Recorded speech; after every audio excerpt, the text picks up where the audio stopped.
Xabar berganimizdek, mamlakatimiz arxeologlari Jizzax viloyatining qadimiy paleolit va neolit davriga tegishli hududlarini aniqlashdi. Hozirda arxeologik jarayonlar davom etmoqda. Ayni lavhamiz shu haqda. Biz ayni paytda turgan joyimiz G'allaorol tumanining Savruq qishlog'i sharqiy yonbag'ri hisoblanadi. Bu yerda qadimiy buloq mavjud. Va albatta bu hududda arxeologlarimiz tomonidan neolit davri yashash makoni ekanligi aniqlangan.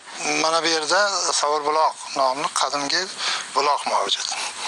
Demak, biz buloqni ko'rganimizdan keyin shu buloq atrofida yashamaganmikin degan kuzatuvlar olib bordik. Natijada mana buloqni demak shimoliy tepaligidan, qirda buloqqa qaragan adirligidan neolit davriga oid tosh buyumlarni topa boshladik.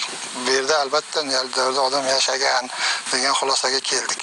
Ikkita paleolit makoni, bitta paleolit ustaxonasi va 3 ta neolit makoni va 2 ta neolit topilma joyi aniqlandi. Bu hozir o'sha Jizzax viloyati, o'sha G'allaorol tumanidagi o'sha Qaroqchi qishlog'i, Yonboshtut qishlog'i, O'gat qishloqlari, Savruq qishloqlariga to'g'ri keladi. Jizzax viloyati hududlaridan paleolit davriga oid, ya'ni bundan 40-50 ming yil oldin yashab o'tgan odamlar tomonidan ishlatilgan mehnat va ov qurollari, shuningdek so'nggi paleolit davriga oid ustaxonalar, umuman shu paytga qadar uchrashi kutilmagan neolit davrining ov va mehnat qurollari topilganligi Jizzax viloyati tarixidagi Qo'shtirnoq ichidagi oq dog'larni olib tashladi desak mubolag'a emas. Demak, qadim Jizzax vohasini ham endilikda eng qadimiy sivilizatsiyalar shakllangan, ibtidoiy madaniyatlar rivojlangan hududlar sirasiga kiritsak bo'ladi.